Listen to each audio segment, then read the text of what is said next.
guys, welcome back to the Great Ace Attorney Chronicles. In the last episode, we finished the second episode, which is the Memoirs of the Clouded Cockero, and now we're about to start the return of the great departed soul. So, without further ado, let's get into it. From the opening, of course.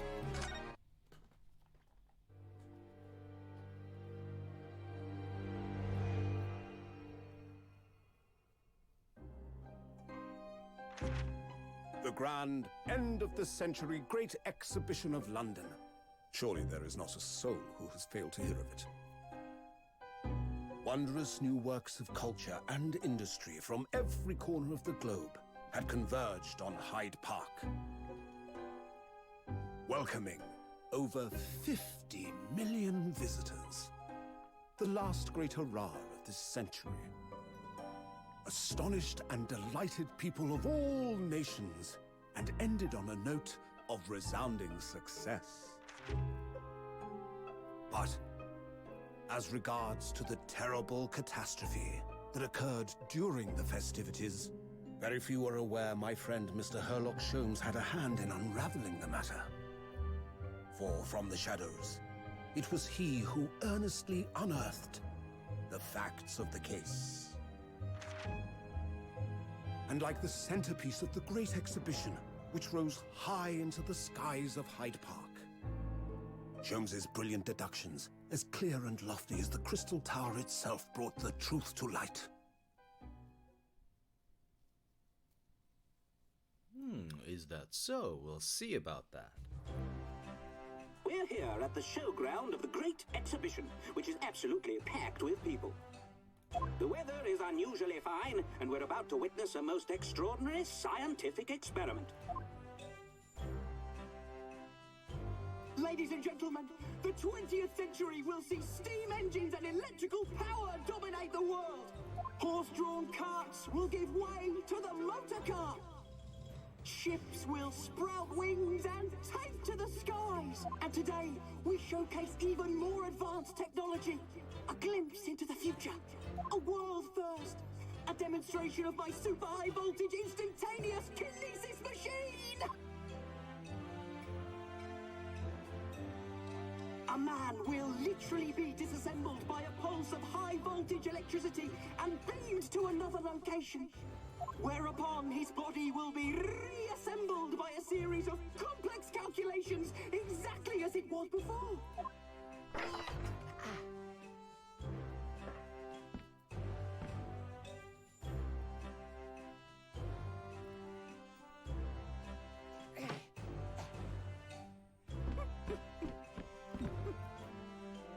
In but a few moments from now, this gentleman will, in the blink of an eye, complete an incredible journey through the air. To arrive an instant later on the Crystal Tower behind you! This one! Yes! Woo-hoo!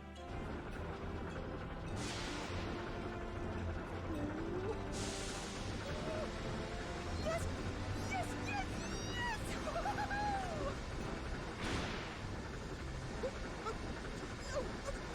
Please, that's not what I wanted!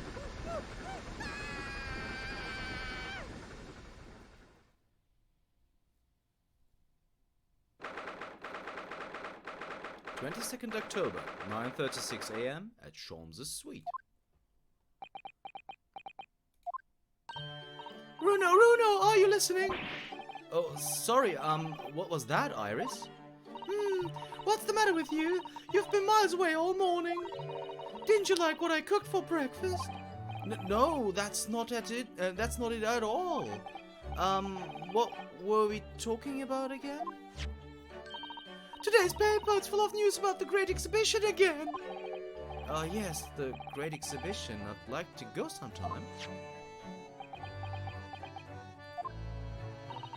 You're really not your usual self today. You seem very down. Don't you agree, Hurley?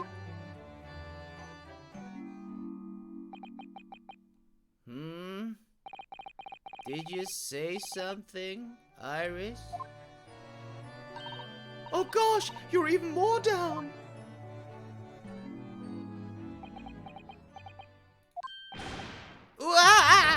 When did you arrive, Mr. Naruto? I've been here for about half an hour already. We had breakfast together. What? Why didn't you mention it before? I thought you might have known I was here, you know, because breakfast? Iris is quite right. You're clearly lacking in whim. So much so that I didn't notice your presence. Thanks. Of course, I could deduce the reason perfectly well with some simple observations. What? Let's see. Yes, for example, your tousled hair this morning with all its unruly spikes. Clearly it can be deduced, therefore, that... Let me stop you there, Mr. Sholmes, because I think I can see where this is going. My hair always looks like this. It always has, ever since we first met, in fact. Oh, really? How interesting. It just doesn't look like a haircut as such, I suppose. Thanks again. It crossed my mind recently that it's been 6 months now.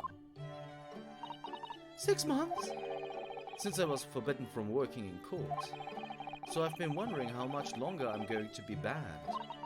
Oh, well, that would explain why you seem rather glum. Don't you agree, Hurley?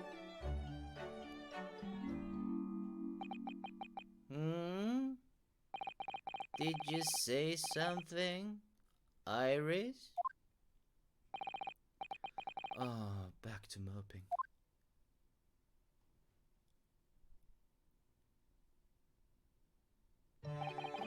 What's the matter with Mr. Sholmes today? He seems even more down in the dumps than me. I know, and the great exhibition has opened. You'd think he'd be excited. Oh, why don't we all go to see it together? I want to, of course I do, but I can't. Not for the time being. Why not?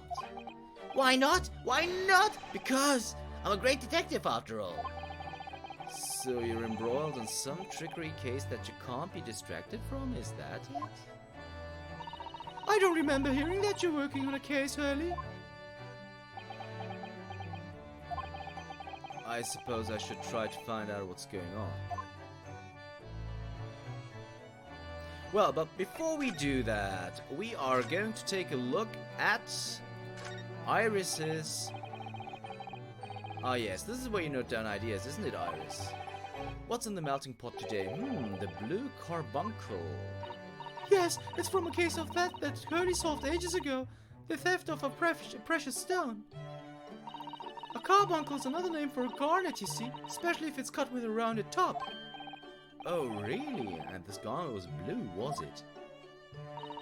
Well, that's the thing. They're usually red. No blue garnets have ever been discovered. Oh. So who knows what the stolen gemstone actually was? That's the real mystery of the case. A proper Herlock Sholmes conundrum, huh? Okay, that wasn't that exciting, because I think we had that one already. But nevertheless, let's just converse then. Or do we present the armband first? Let's do that. Mr. Sholmes, about this. Shh! Not a word! Yes, I see. This would be a collar for a breed of miniature canine with a particular long neck, and for winter use. Actually, it's the armband I always wear that symbolizes my role as a defense lawyer. Precisely, which leads us to but one conclusion. Your arm is, in fact, the particular long neck of a miniature canine. I'm starting to wish I'd never shown him this now. The man's barking mad. That is true. Alright, so let's talk about this. Events 6 months ago. Half a year ago now, I took on the defense of a young girl in a trial heard at the Old Bailey. What at first seemed like a simple case of murder that took place at a London pawnbrokery turned out to be one part of a much more far-reaching plot that involved the British government. So this was the last case in the first game. If you haven't watched that, you can go to my channel, check out the playlist. It's the very last case. Can't remember the name though. During the course of that trial, it was found that I made an unavoidable yet at the same time unforgivable mistake. Words fail me. The situation is utterly deplorable. Mr. Naruhodo. Yes, my lord. I will decide upon your fate following the conclusion of this trial. Of course, my lord. In the end, I had my right to represent people in court revoked. I was told I had to spend my time in research and studies, so that's what I've been doing. You have, haven't you, Runa? Reading all those big fat tomes about British law up in your room, and the notes about Sholmes' old cases. Brewing Iris's special blends of tea, fetching my daily bread for me. You've become something of a manservant around here. Start on the silverware next, Mr. Naruhodo. Master Naruhodo. Well, I'm thinking of going to ask the powers that be to reconsider. Specifically Lord Strongheart at the British Supreme Court of Whitehall. Lord Strongheart? Ah, the delightful Lord Chief Justice. Not my favorite fella. He's not mine either, but he's the man I have to talk to. He's the only one who can grant permission for me to start working in the courts again. I came to Britain to become the best lawyer I could, and I can't do that just sitting around here. Alright, time to talk about the Great Exhibition. The whole of London has been swept up in this Great Exhibition, hasn't it? The most advanced science, the most modern technology, the finest works of art and feats of engineering. For the next 6 months, our capital will be showcasing these things, and the world will be watching. Oh, do you know what I'd like to do? I'd like to look down on London from one of those lovely balloons. Look down? Do you mean those things fly? Yes, of course. They fly high in the sky and don't even need wings to do it. All you need is hot air. But how does hot air have anything to do with flying? It makes no sense. I can't understand it at all. That's true. For a lot of new scientific discoveries, most people can't understand them at first. But in 100 years' time, all these things will just be common knowledge. I suppose they might be. Mind you, some of the science being demonstrated seems very questionable. Something went wrong on the open experimentation stage yesterday, apparently. There was a huge explosion. Still, I wish I'd seen it, though. I'd love to see how bad some of these scam experiments really are. Says the innocent 10-year-old girl. See here, every page of this paper carries some article or other about the Great Exhibition.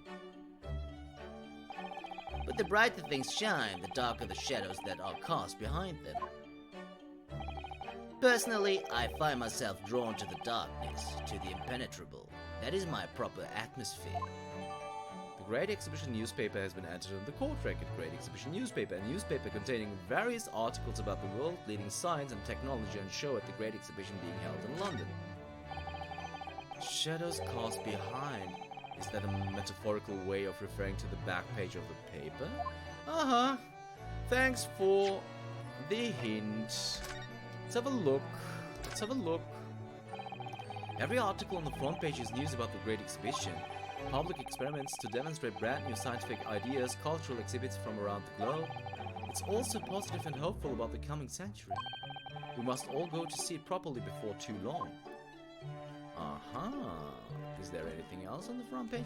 So this was the person. This person right here. I'll get the cursor down. This person down here. That's the person that we saw in the intro. So that's already exciting, isn't it? Alright. Oh, the Reaper attacked. Interesting. Lost cat. Public health services. Okay. So many glowing reports about the Great Exhibition and everything that's going on there. Other than this rather gloomy looking one, that is. Wait, what? What's the matter, Runo? The Reaper attacked. That's Lord Van Zeeks. This must be what Mr. Sholmes was talking about. Does he know any more, I wonder? So we'll have to show him the paper then. Is there anything else on this newspaper? Nope. Okay. So we're gonna show that to him for... Oh, okay, we don't even have to. We have a new topic to talk about, but let's talk about his gloomy mood first. Are you investigating a particularly tricky case at the moment, Mr. Shorts? You could say that, I suppose. Nothing more to add? That's not like you. What sort of case is it? Shh! Quiet, Mr. Naruhodo. We must not discuss it here. You never know who might be listening. You're acting very strangely, Hurley. What do you mean, Iris? Well, usually. The more mysterious and complicated a case is, the better Hurley's mood. Ah! Is it really a case that's bothering you? Iris, please, you mustn't exercise your astute powers of observation and deduction on me without invitation. Remember what I always say. Put yourself in the shoes of the individual about whom you're making deductions. You say that, do you? You, Mr. Sholmes? Never mind. Once I've had a cup of tea, I must make my way at once to the crime scene.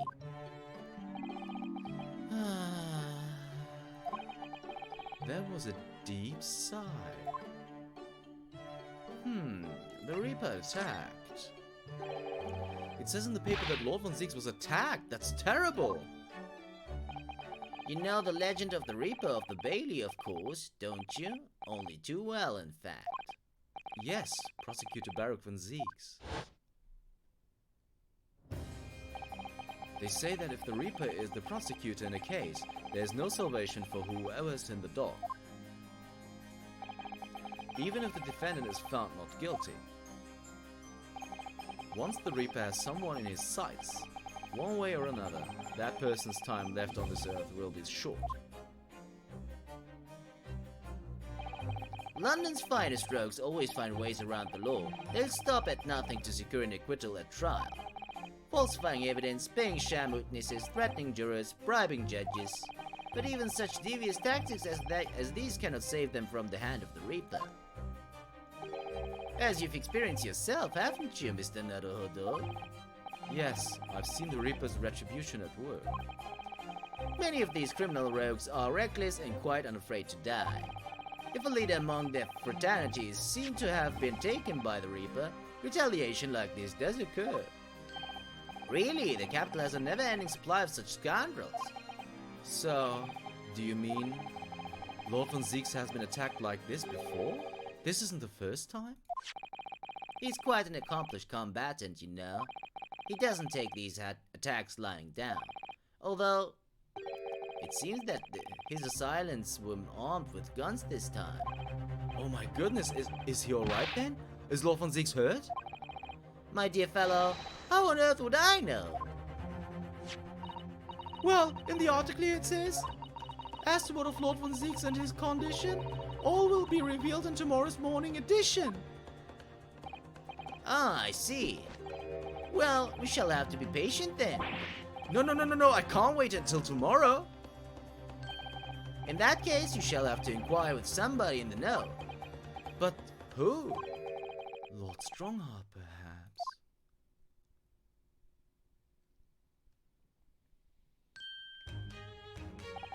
Well, I must be leaving now. Yes, understood. See you later, Mr. Sholmes. Ha! You really are a shameless liar sometimes, my dear fellow. What? You seek to put me off my guard and follow me, don't you? Well, you would be wasting your time. The thought hadn't crossed my mind, but now I'm wondering where you're going. Well then, see you later indeed. Listen to him, he's still laughing on his way out of the door.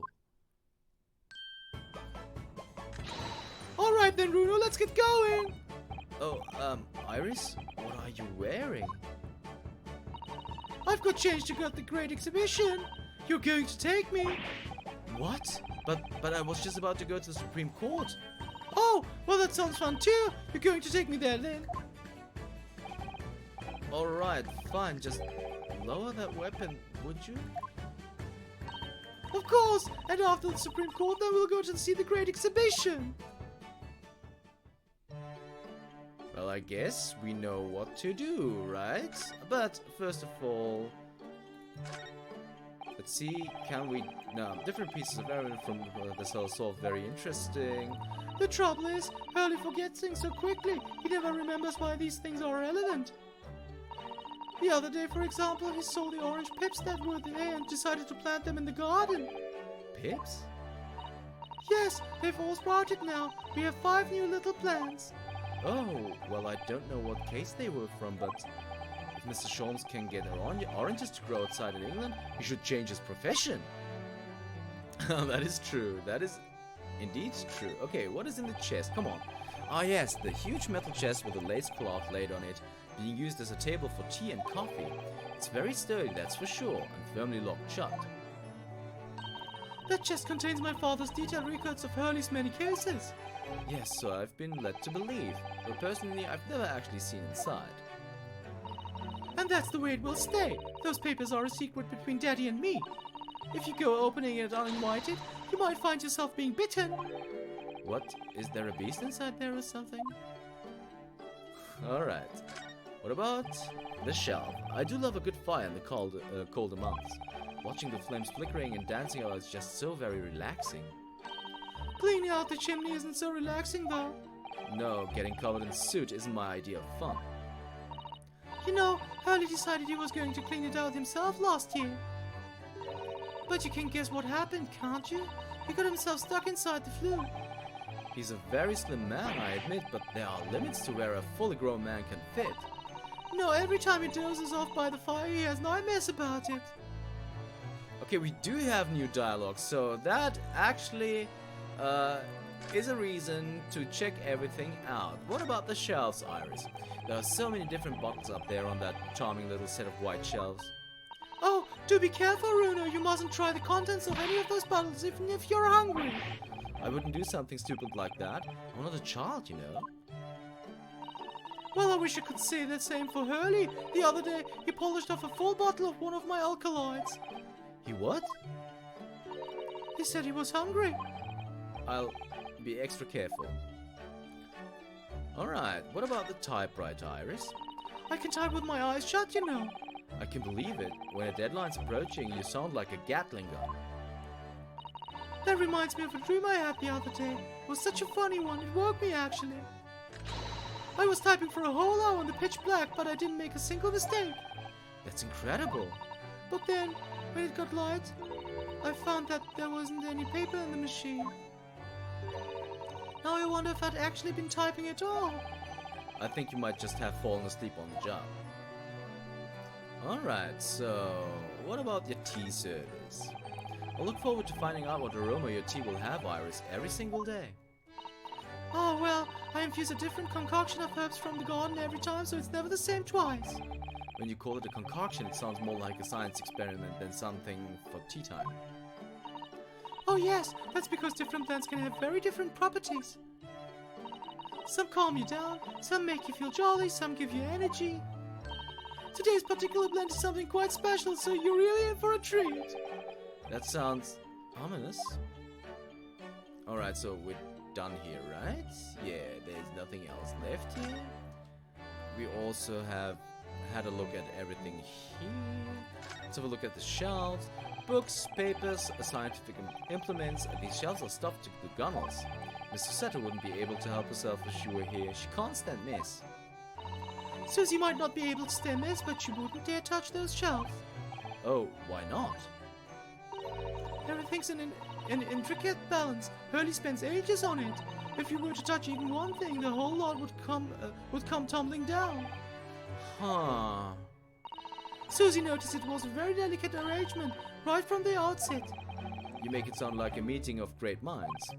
But the truth is, Mr. Sholmes just needs to tidy up. That is true. That is true. Alright, so we had a look at the shelves. What about the violin? Ah yes, Mr. Sholmes' faithful musical companion. Wasn't this violin made by somebody famous? Yes, it's a Stradivarius.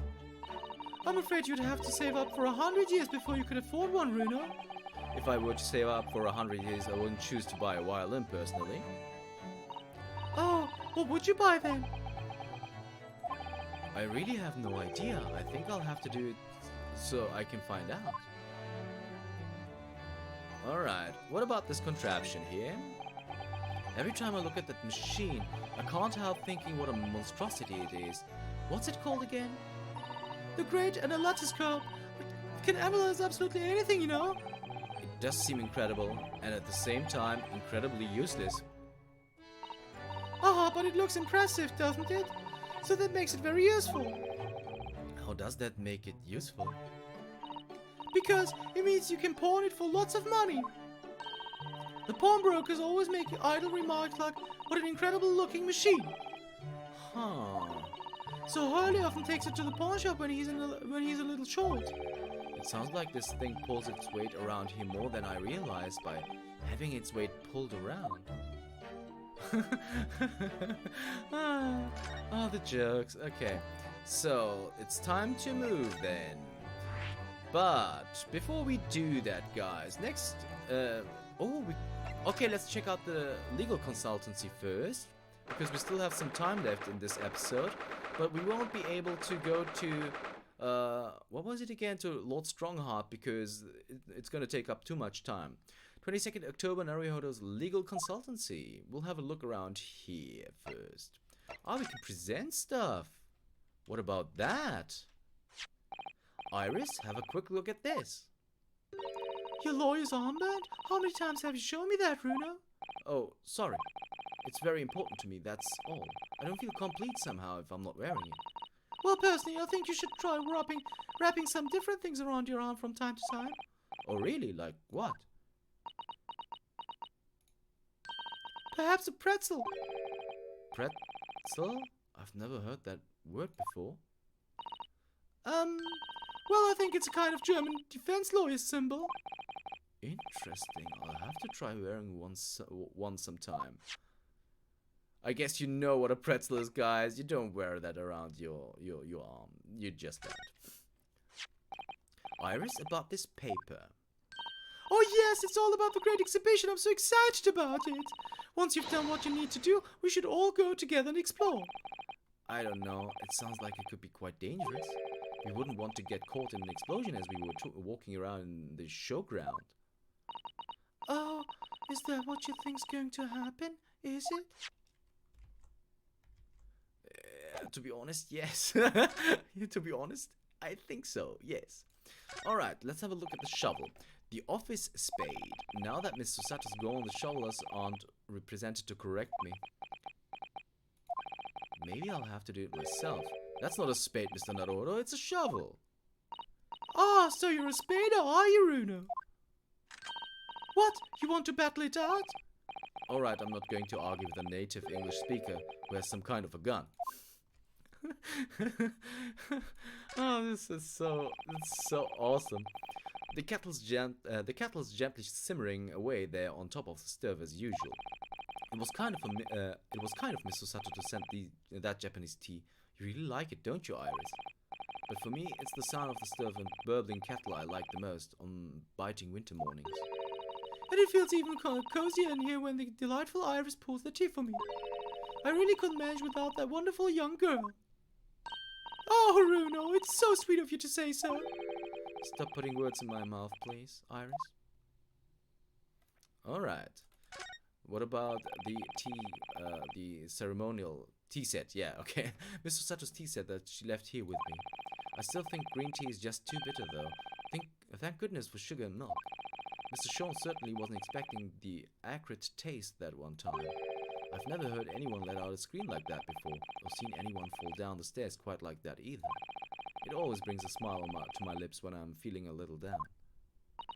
Oh well, do you know what that reminds me of? The day I gave you some black coffee when you weren't expecting it. You fell all the way down the stairs as well, didn't you, Runo? Yes, do you think we could try to forget that, please, Iris? That doesn't bring a smile to my lips at all. Well, what about your desk? Now, at first glance, my desk here might look as though it's in a mess. However, it's not in a mess at all. Everything is exactly where I want it to be. But whenever Miss Susato looked at it, she'd put her hands on her hips and say, "Oh dear."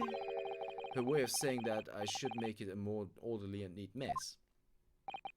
I miss that. Oh, you should sound just like Hurley, you know. He says the same about his mess. It's the kind of logic that transcends international borders, obviously. Oh, that makes me sad. Actually makes me a little sad. Alright, let's have a look at this desk. It's Mr. Sato's desk. I suppose it won't get used now that she's gone back to Japan. It'll just have to wait here